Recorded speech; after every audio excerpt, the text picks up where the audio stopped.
റോജിയും John 1,00,000-ൽ പരം വോട്ടുകൾക്ക് രവീന്ദ്രനാഥ് മാഷ് വിജയിക്കുമെന്നാണ് പറഞ്ഞിരിക്കുന്നത്. സുനിൽ കനകുലുവിന്റെ റിപ്പോർട്ടിൽ ഈ മണ്ഡലം ഡേഞ്ചർ സോണിലാണോ റോജി?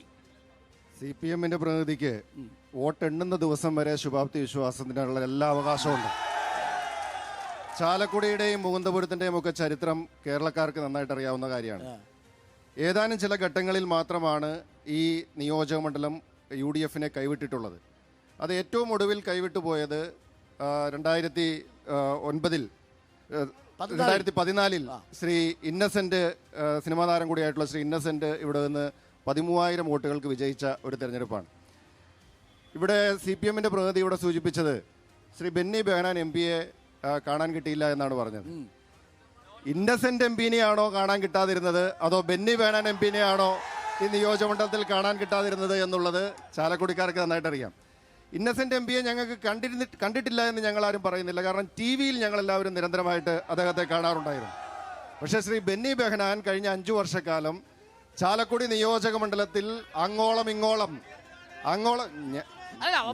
മറുപടി പറയാൻ സഹോദരൻ, അങ്ങോളം ഇങ്ങോളം ഈ നിയോജക മണ്ഡലത്തിന്റെ ഓരോ കാര്യങ്ങളിലും സജീവമായി ഇടപെട്ടുകൊണ്ട് ജനങ്ങൾക്കൊപ്പം നിന്നിട്ടുള്ള ഒരു ജനപ്രതിനിധിയാണ്. ഇനി ഒരു കണക്കും കൂടി പറയാം.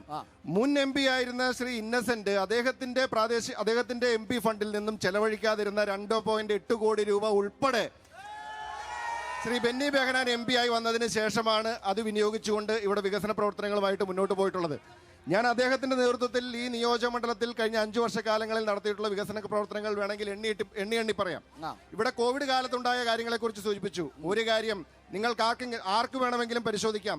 കേരളത്തിൽ 20 MP-മാരിൽ കോവിഡ് കാലഘട്ടത്തിൽ ഒരു MP മുൻകൈ എടുത്ത് അന്ന് വാക്സിനുകൾ ലഭ്യമല്ലാതിരുന്ന കാലത്ത് ഇവിടെ അഡിലക്സ് കൺവെൻഷൻ സെന്ററിൽ ആയിരക്കണക്കിന് ആളുകൾക്ക് കോവിഡ് വാക്സിൻ എത്തിച്ച് സൗജന്യമായി വിതരണം ചെയ്യാൻ അതിന് നേതൃത്വം കൊടുത്ത കേരളത്തിലെ ആദ്യത്തെ MP-യുടെ പേര് ചാലക്കുടിയുടെ MP ആയിരുന്ന ശ്രീ ബെന്നി ബെഹനാൻ എന്ന് തന്നെയാണ്, മറ്റാരുടെയുമല്ല. ഇവിടെ ഇനി വികസന പ്രവർത്തനങ്ങളെ കുറിച്ച് വേണമെങ്കിൽ നമുക്ക് അത് സംസാരിക്കാം. അപ്പൊ അതുകൊണ്ട് ഞാൻ പറയുന്നു, ശ്രീ ബെന്നി ബെഹനാൻ എന്നുള്ള MP-യുടെ പ്രവർത്തനം, അതിന് മുൻപ് 5 വർഷക്കാലം ശ്രീ ഇന്നസെന്റ് MP ആയിരുന്ന കാലഘട്ടം, ഇത് ചാലക്കുടിയിലെ ജനങ്ങൾ നന്നായി കണ്ടിട്ടുള്ളതാണ്, നന്നായി അനുഭവിച്ചിട്ടുള്ളതാണ്. പക്ഷേ അപ്പുറത്ത് നിൽക്കുന്നത് രവീന്ദ്രനാഥ് മാഷാണ്. രവീന്ദ്രനാഥ് മാഷ് മന്ത്രിയായിരിക്കുന്ന കാലഘട്ടത്തിൽ തന്നെ ജനപ്രീതി നേടിയ ഒരു മന്ത്രിയാണ്. സൈക്കിൾ ചവിട്ടി വരുന്ന മാഷാണ്. ലോക്കൽ മൊബൈൽ ഫോൺ ഉപയോഗിക്കുന്ന മാഷാണ്. ലാളിത്യം മുഖമുദ്രയാക്കിയിരിക്കുന്ന മാഷാണ്. എന്തൊക്കെയാണ് പ്രചരണം? രവീന്ദ്രൻ മാഷ് അദ്ദേഹം സൈക്കിൾ ചവിട്ടി ഡൽഹിക്ക് പോകുന്ന എനിക്കറിയില്ല. അദ്ദേഹം ഏത് മൊബൈൽ ഫോൺ ഉപയോഗിക്കും, അതൊക്കെ അദ്ദേഹത്തിന്റെ ഇഷ്ടം. ഞാനൊക്കെ വിശ്വസിക്കുന്ന ഇന്നത്തെ കാലഘട്ടത്തിൽ ആധുനിക സംവിധാനങ്ങളൊക്കെ നമുക്ക് ലഭ്യമായപ്പോൾ, സാങ്കേതിക വിദ്യയൊക്കെ വളർന്നപ്പോൾ അത് ഉപയോഗപ്പെടുത്തിക്കൊണ്ട് എങ്ങനെ നാടിന് വേണ്ടി പ്രവർത്തിക്കാൻ ശ്രമിക്കാമെന്നാണ് ഞങ്ങളൊക്കെ വിചാരിക്കുന്നത്. പക്ഷെ അദ്ദേഹം ഏത് മൊബൈൽ ഫോൺ ഉപയോഗിക്കുന്നു, അദ്ദേഹം സൈക്കിളിൽ പോകുന്നോ സ്കൂട്ടറിൽ പോകുന്നോ ഒക്കെയുള്ള അദ്ദേഹത്തിന്റെ വ്യക്തിപരമായിട്ടുള്ള കാര്യം. ഞാൻ അതിലേക്കൊന്നും ഞാൻ കടക്കാൻ ആഗ്രഹിക്കുന്നില്ല. അദ്ദേഹം ഈ ചാലക്കുടി നിയോജക മണ്ഡലവുമായി ബന്ധപ്പെട്ടുകൊണ്ട് പ്രവർത്തിച്ചിട്ടുള്ള ഒരാളാണ് എന്ന് ഞാൻ വിശ്വസിക്കുന്നില്ല. കാരണം അദ്ദേഹം തൃശ്ശൂർ പാർലമെന്റിന്റെ ഭാഗമായി തൃശ്ശൂർ ജില്ലയിൽ പുതുക്കാട് നിയോജക മണ്ഡലത്തിൽ, അതായത് ഈ ചാലക്കുടി ലോക്സഭാ മണ്ഡലത്തിന്റെ ഭാഗമല്ലാത്ത പുതുക്കാട് നിയോജക മണ്ഡലത്തിലൊക്കെ പ്രവർത്തിച്ചിരുന്ന ആളാണ്. ഞാൻ അദ്ദേഹത്തെ കുറിച്ച് മറ്റു ആക്ഷേപങ്ങളിലേക്കൊന്നും ഞാൻ കിടക്കുന്നില്ല. അതുകൊണ്ട് ഞാൻ പറഞ്ഞല്ലോ, ഞങ്ങളെ സംബന്ധിച്ച് 100% ഞങ്ങൾക്ക് ആത്മവിശ്വാസമുണ്ട്. ഇത് UDF-ന്റെ ഉരുക്ക് കോട്ടയാണ്. 1,32,000 വോട്ടുകൾക്കാണ് ശ്രീ ബെന്നി ബെഹനാൻ കഴിഞ്ഞ തെരഞ്ഞെടുപ്പിൽ വിജയിച്ചത്.